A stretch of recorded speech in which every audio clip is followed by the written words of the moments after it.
Well, hello to my wonderful subscribers. I thought I'd sit out back. It was raining earlier. Hopefully, I think it's done for now. Garden really needed it, so I'm thankful. I've heard things the last couple of days, some this morning that I wanted to share. I started to share it in our early morning meditation group at Terry Renner's place. But someone asked me if I was being a queen bee or something, and I'm like, no, just trying to share information that I think is helpful. So I thought about that, and I thought, well, maybe I should make a video. Maybe it would be more appropriate for me to do it that way. So here we are. What I heard was, and it was a wonderful show with Dr. Gail, and her guest was Mary, and she has a wellness healing center. And it was so simple. And I think a lot of truths are just that, really, really simple. She said when people begin to receive information, on one level it will be with those that have passed over. Now, I thought that's true because I recognize messages from dear ones who have passed over and ancestors through song, through foods, through taste.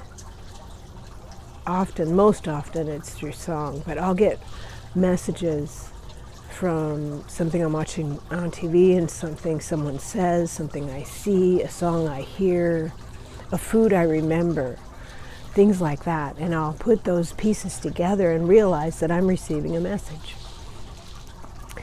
And then she said the next level of communication is with angelics. And I thought, oh, that's interesting, because only recently my connection is with nature and with animals. And so I look for messages from animals and plants and the wind and trees. And that sounds silly, but it's true. And there have been countless times when I specifically went outside and asked, this is what I'm thinking of doing, guides and angels, ancestors, can you help me with this decision? Am I making the right choice here? It feels like this is what I should do. And that I would wait to see a hawk fly from left to right or from right to left, and I would know, okay, this is a message I need to deliver, or this is a message for me. Just using that as an example. So I have done that for many decades, actively done that for many decades. And only recently have I gained an awareness that one reaches a saturation point in their growth, that then they begin to become aware of angelics, not only that they exist and that we can freely speak with them, which I do, but mine is more of an act of faith. I'm not actually seeing anything, but I have gained an awareness recently that is a part of us. It's a part of our own energy. It's something we are remembering now.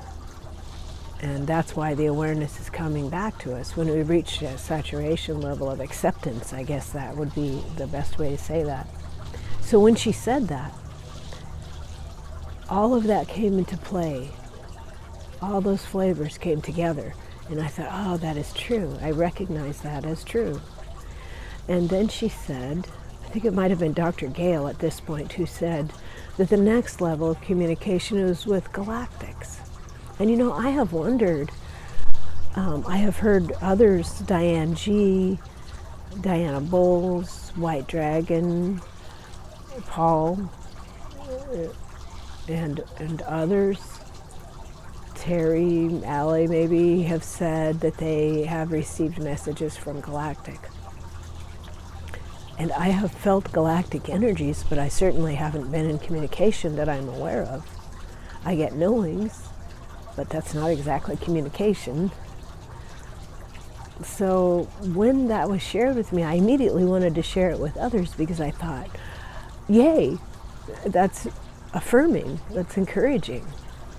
It gives us some kind of map, because I don't know about you, but many of us, maybe it's just us ladies in our 60s, or my brothers and sisters who are about the same age as I am, our awakening has this particular flavor to it where we're a little bit bumbling in the dark and going a lot by faith and trying things out and seeing if they bear fruit, because I think that the things shared should, number one, be helpful.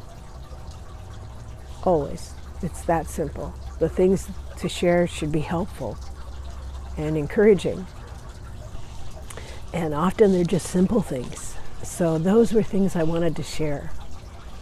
And another thing I wanted to touch base with you on is I had watched Richie's wonderful video that he put out this morning. I strongly encourage you all to check it out.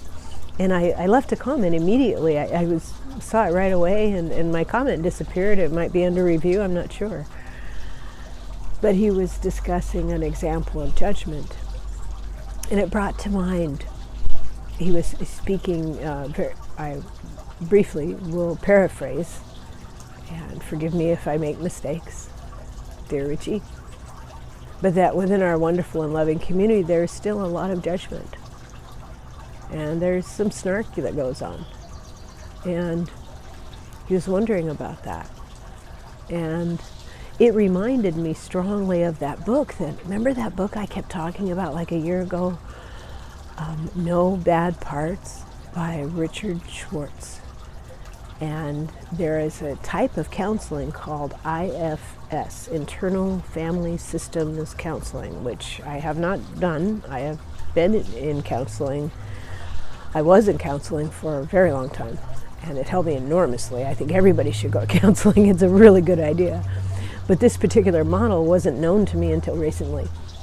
This No Bad Parts. And one of the things that I took away from that fantastic book was there are no shortcuts. There are no shortcuts to growth. So if one is at a particular phase of growth and they discover their spiritual gifts and they start sharing them, bravo, wonderful, wonderful, wonderful. That's much needed and deeply appreciated. But if snark comes out of that and judgment comes out of that, or bitterness comes out of that, and you go, what's going on there? Remember that there are no shortcuts, and that person, whoever they may be, myself included, are still in growth, still in healing. That's the humaning thing that we do. And it flavors the stew, if you will. Wherever you are in your growth, it will flavor the stew of what gifts you have to offer and to share. And like one of mine, I'm lazy. So often, Spirit will push me by putting rude people in my path or having them kind of brush up against me, and I'll be like, what the hell?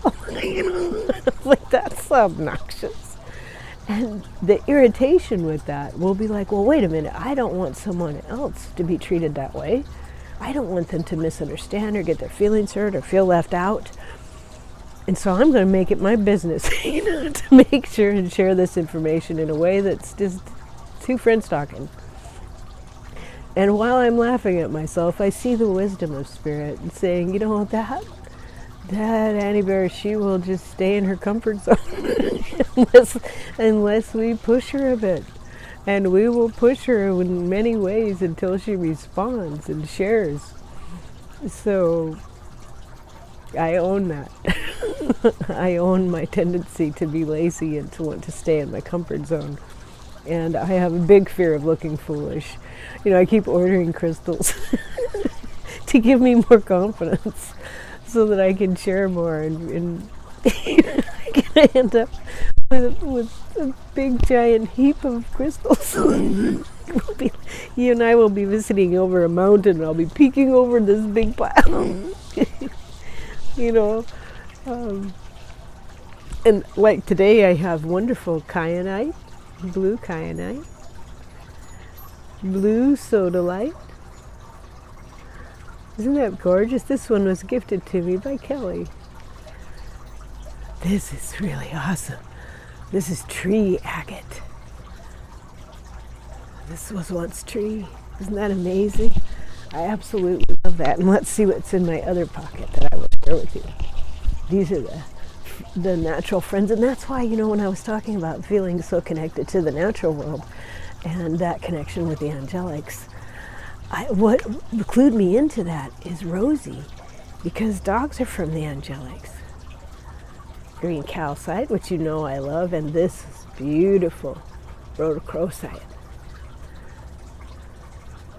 Clarity, so that I can share with clarity and kindness. And the only person I'm laughing at is myself. And I think that's healthy. That's healthy. I think that's a good, healthy thing to share.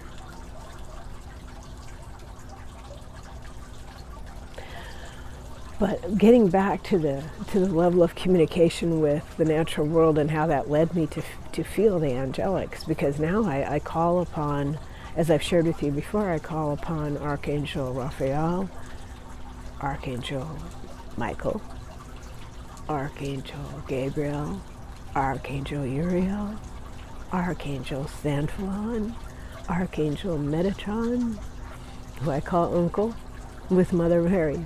And it took me quite a while to ask for Mother Mary, because I'm not religious, and so I felt like I kind of shunned that energy, because to call on it meant I might be seen as somewhat religious, and I am not.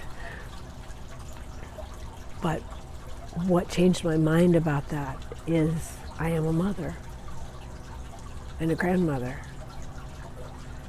and that experience has taught me how deep and enveloping love can be. And so I was able reluctantly to let go of that and go ahead and ask for Mother Mary's help, because Mother Mary and Metatron are the ones helping us with their light bodies, helping us kind of hook into them, if you will, and light us up. So each morning I'll come out barefoot, give my thanks, sincere thanks every day, and ask for protection and ask for help. And call upon the ancestors and guides and angels and these archangels as I've just described. And it works. And if I'm having difficulty with those that I love and care about, I pray for them too. Because we're all experiencing this differently, and we might all want to be like the wonderful Linda G, or we might all want to be like Kevin, the healing medium, or JJ, or Debbie, or Lisa, or all these wonderful people, or be like Kelly, or Terry, or Allie, all of these wonderful souls. We might want to be just like them, but we're not here to be like them. We're here to be us, who we are. And I thought, well, is that a cop-out or is it real? And one motivation that I have is, however outlandish and ridiculous it might seem, I feel that as an Indigenous woman who lives in the Ring of Fire, I feel a guardian of the Pacific Northwest. I feel a guardian of the Ring of Fire. My responsibility is to deal with my own issues, no shortcuts. Own up to my own behaviors, my own thinking, my own prejudices. Do the Ho'oponopono prayer that the Hawaiian people so kindly share with us.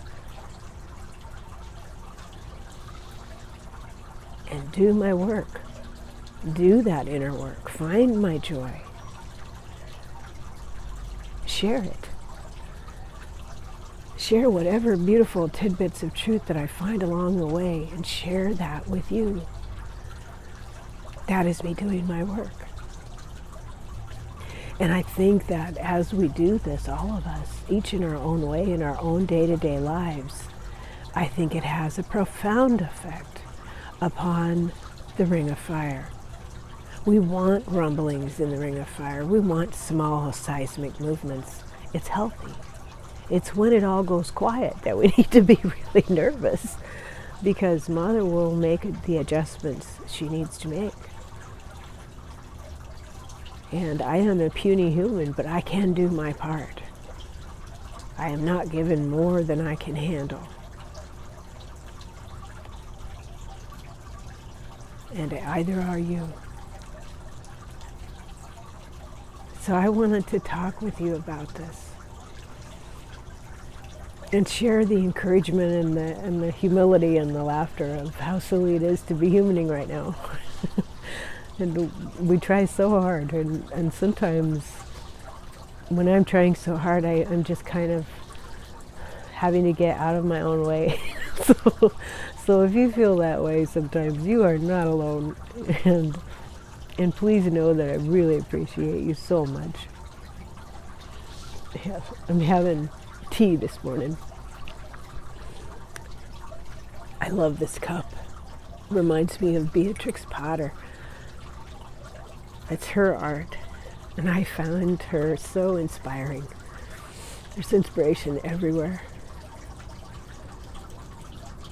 So I'd like to thank Richie for making that video this morning. And thank you, White Dragon, for challenging me, because it gave me the little oomph that I needed to go ahead and make this video. And oh yes, I also wanted to do a shout out happy birthday to Kelly at Cali Healer. And another shout out birthday to Diana Bowles. It's her birthday coming up on the 8th, I think. So, yay! Thank you for sharing your light. We so appreciate you. We just wanted you to know that. So, bye for now. Thank you so much for stopping by. This is for spiritual and entertainment purposes only. And I will talk with you again real soon.